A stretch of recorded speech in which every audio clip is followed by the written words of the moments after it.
Parte de la razón por la que algunos de estos errores se introdujeron en la teología católica fue la forma en que el clérigo era educado. Quien pertenecía a la nobleza podía o no asistir a la universidad, pero no necesitaba tener una educación, porque al tener dinero y posición, la familia se aseguraba que obtuviera un buen trabajo en la iglesia. Por otro lado, la mayoría de los clérigos parroquiales no completaba su educación universitaria, pues no solo era muy cara, sino que tampoco podían dedicar 4 o 6 años para lograrlo. Y si nos fijamos en la educación que recibían en la universidad, vemos que muchas veces la escritura era expuesta en base a lo que decían las autoridades de la iglesia, apoyando así la posición oficial de la iglesia en ciertos temas. Así es que el problema, como ya lo mencionamos, fueron las discrepancias entre lo dicho por los concilios y lo dicho por los papas, que a menudo se contradijeron unos a otros. Y muchas de estas contradicciones no son resueltas, sino tratadas a la ligera.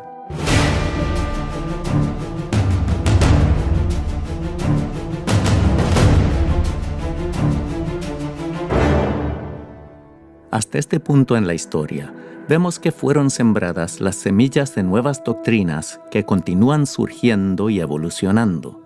Más tarde, las costumbres y prácticas de la Iglesia se convertirían también en doctrinas. Y aunque el canon de la Biblia ya había sido decidido, había tantas traducciones diferentes que había una proliferación de confusión doctrinal. De hecho, cerca del año 382, el Papa Damaso ordenó a Jerónimo que tradujera los evangelios al latín. Esa tarea le llevó 2 años. Luego que terminó con los evangelios, se le ordenó y básicamente se le recluyó en Belén, Israel, donde a comienzos del siglo V terminaría el Antiguo Testamento. Esa traducción de Jerónimo la conocemos como la Vulgata. Su error más grande fue traducir equivocadamente la palabra penitencia. Y ese error habría de sentar la base para muchos más errores en los siglos venideros.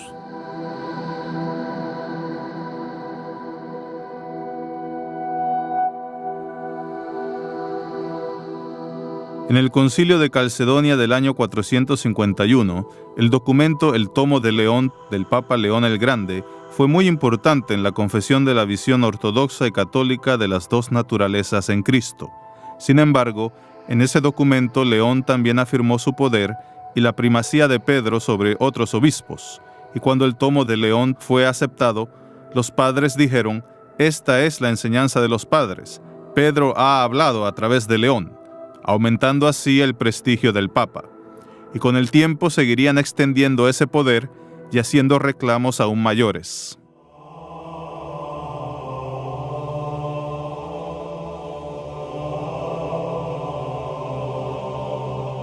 Si bien al Papa Gregorio el Grande se lo conoce por el canto gregoriano, no tuvo mucho que ver con eso.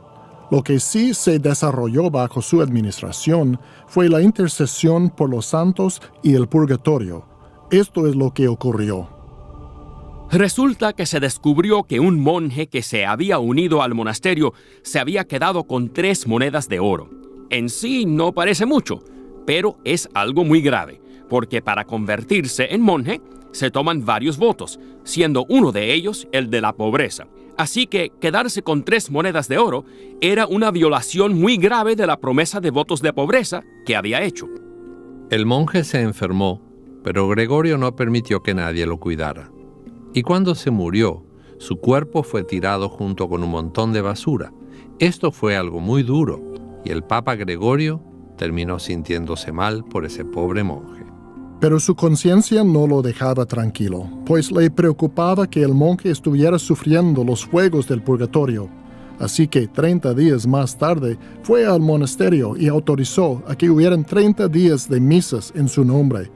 A los 30 días, otro monje fue a decirle a Gregorio que había tenido un sueño en el cual una persona muerta se le había aparecido y le había dicho: «Gracias por las misas. Yo he sido perdonado y relevado de mis penitencias en el purgatorio». A lo que Gregorio respondió: «Yo tuve el mismo sueño», lo que pareció confirmarlo. Al divulgarse la noticia en Roma, las personas sitiaron las iglesias y también comenzaron a invocarse misas por los muertos. costumbre que eventualmente se convertiría en doctrina de la Iglesia.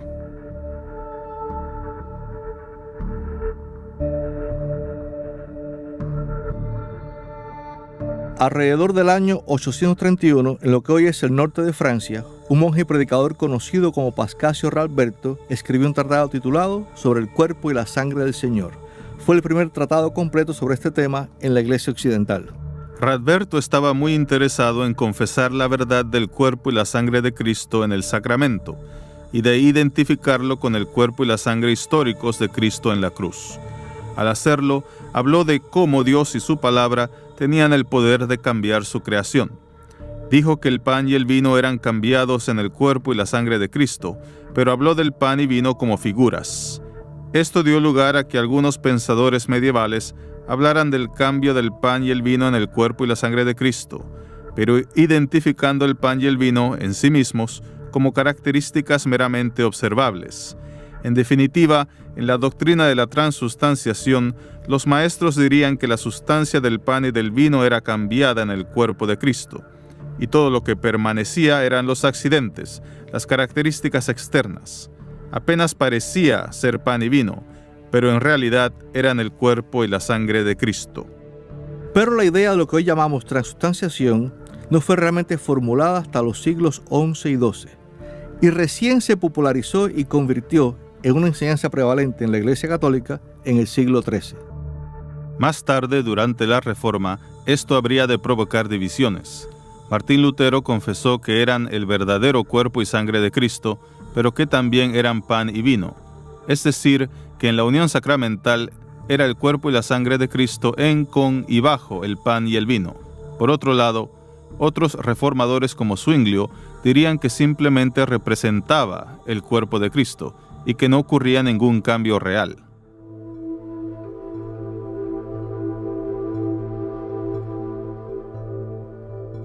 El celibato del clero no era desconocido en algunos círculos del cristianismo, pero no se convirtió en problema hasta el siglo XI, cuando el Papa Benedicto VII comenzó a preocuparle que los hijos de clérigos difuntos heredaran las propiedades de la Iglesia.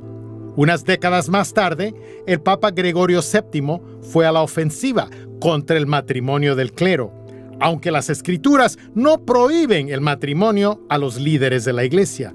De hecho, San Pablo le escribió a Timoteo: por lo tanto, un supervisor debe ser irreprensible, marido de una sola mujer, sobrio, respetable, hospitalario, apto para enseñar.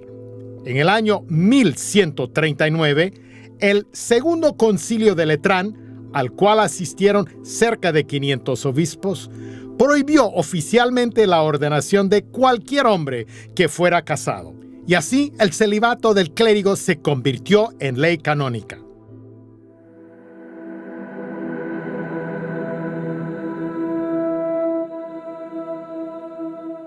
La indulgencia no hacía más que acortar el tiempo en el purgatorio. En el siglo XI la idea era que las indulgencias servían solo para cosas pequeñas, pero entonces deciden que para cosas mayores van a conceder una indulgencia plenaria. Plenaria significa completa, terminada, lo cual es algo extraordinario, porque entonces uno podía obtener una cancelación completa de todo el tiempo en el purgatorio. Debemos recordar que el cristiano común en la Edad Media iba a pasar un buen tiempo en el purgatorio.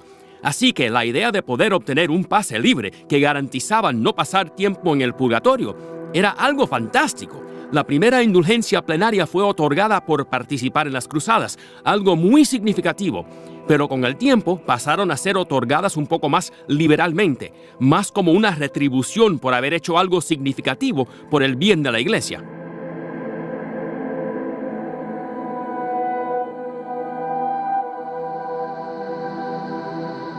Por el año 1150, Pedro Lombardo, un teólogo de la Escuela Catedral de París, escribió un libro llamado Las Frases.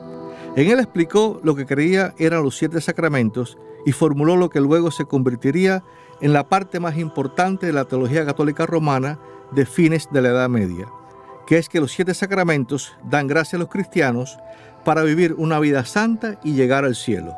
Esto se convertiría en doctrina formal de la Iglesia en el Concilio de Florencia del año 1439. Tales sacramentos eran bautismo, comunión, penitencia, confirmación, matrimonio, ordenación y extrema unción.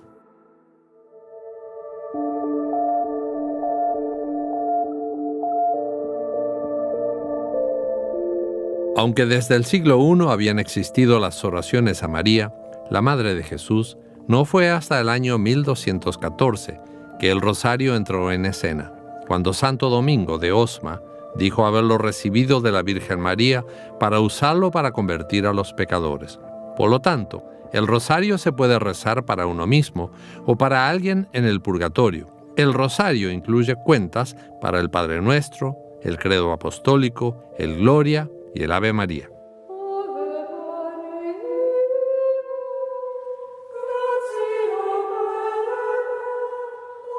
En la Edad Media se enfatizaba el poder, la majestuosidad y la gloria de Dios. A Cristo a menudo se lo representaba como al hijo de un rey que va a la batalla contra Satanás y la muerte. Para quien era plebeyo, ese lenguaje lo separaba de la Trinidad. No sentía que se podía acercar a ellos, así que intentaba hablar con Cristo y con Dios, pero tenía miedo de ir directamente. ¿Qué mejor manera de hacerlo entonces que a través de María, la Madre de Jesús, quien es buena, amable, maternal y por lo tanto accesible? En algunas canciones de la misa se le pide a María que quite las cadenas de la culpabilidad o que limpie los pecados de los pecadores o que ruegue a Jesús en nombre de los pecadores. Así que gran parte del lenguaje utilizado parece elevar el estatus de María más allá de lo que dice el Nuevo Testamento. Esta veneración a María sigue creciendo. En el siglo XIX, la Iglesia declara que María tuvo una concepción inmaculada. Muchas personas están acostumbradas al término Inmaculada Concepción y muchos protestantes concluyen equivocadamente que esto se refiere a Jesús. Pero no, la Inmaculada Concepción se refiere a la concepción de María, o sea, que ella fue concebida sin pecado y así pudo tener un hijo sin pecado. Y que María sea sin pecado es algo sorprendente, como también es sorprendente pensar que la Iglesia del siglo XIX todavía estaba emitiendo doctrinas sobre María. Pero así es como funcionan las cosas. La Asunción de María, cuando su cuerpo y alma son llevados al cielo, fue declarada como dogma oficial de la Iglesia en el año 1950. Sin embargo, esta enseñanza se originó en escritos heréticos que la primera Iglesia había condenado oficialmente. Entonces aquí tenemos las enseñanzas infalibles de los papas declarando que algo es herejía, y en el año 1950, al Papa Pío XII, otro papa infalible, declarando esto como doctrina oficial católico-romana.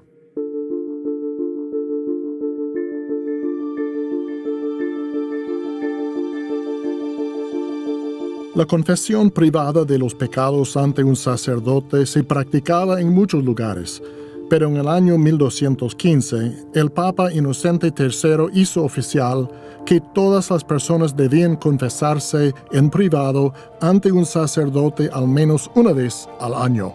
Bajo pena de condenación, al menos en teoría, si no se cumplía con ello, y lo controlaba haciendo frecuentes investigaciones al respecto. Como podemos ver, la Iglesia se metía profundamente en la vida de las personas, lo que ponía mucha presión y causaba mucho dolor en el individuo penitente.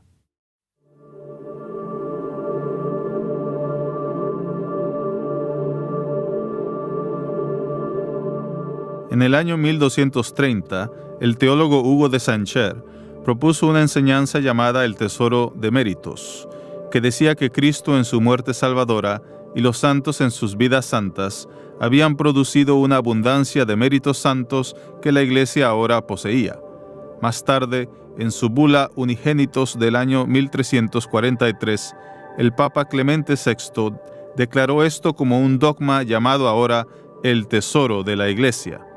La idea era que Cristo, la Virgen María y los santos habían producido méritos que ahora poseía la Iglesia, y que el Papa, como sucesor de Pedro, tenía la autoridad de dispensarlos a otros cristianos para que las vidas santas de Jesús, María y los santos pudieran asistir a quienes no eran tan santos.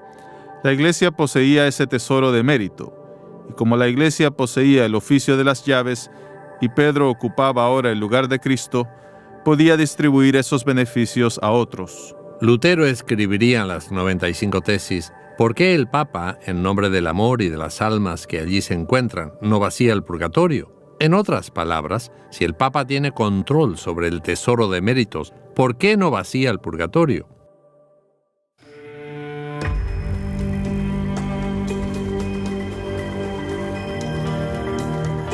Entre 1265 y 1274, el gran teólogo Tomás de Aquino escribió el libro Summa Theologica, que significa la suma total del conocimiento teológico, que se convirtió en el recurso preferido de los teólogos católicos. Su sección sobre la gracia de Dios erradicó de la Iglesia la justificación por la fe, al enseñar que la gracia tiene dos partes. La primera es que la gracia obra en nosotros para hacernos justos. La segunda es que la gracia nos ayuda a realizar obras merecedoras de la aceptación de Dios como pago por nuestros pecados. A través de nuestros pensamientos, palabras y obras diarias, hechas en la gracia, podemos ganar la vida eterna. La gracia dejó de ser un regalo, negando así las palabras de Pablo: ciertamente la gracia de Dios los ha salvado por medio de la fe. Esta no nació de ustedes, sino que es un don de Dios, ni es resultado de las obras, para que nadie se vanaglorie.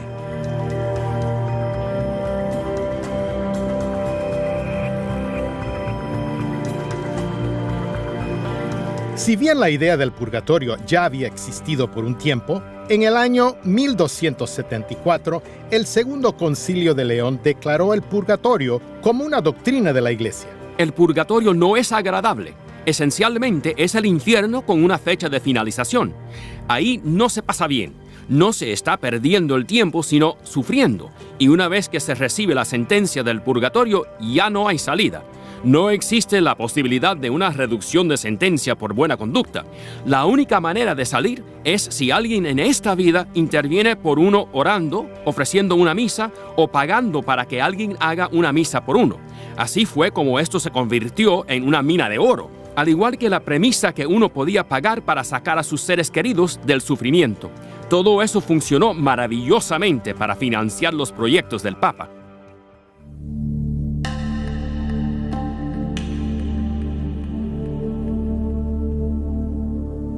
Durante el siglo XIV, un teólogo muy influyente llamado Gabriel Biel había desarrollado la enseñanza que Dios daba su gracia a quienes hacían lo que estaba en ellos, pues premiados con esa gracia, recibían ayuda para seguir haciendo las cosas que les ayudaban a recibir mérito delante de Dios.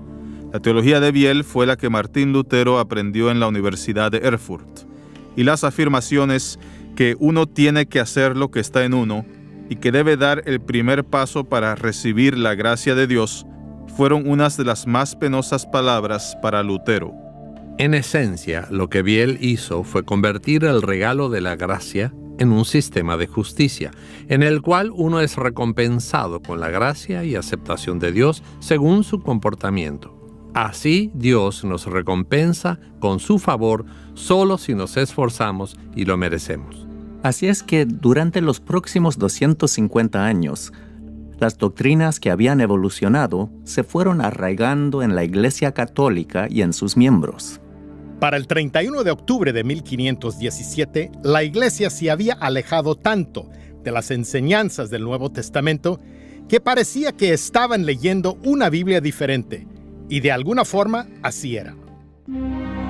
4 de las opciones de traducción de Jerónimo tuvieron un impacto significativo en las doctrinas de la Iglesia.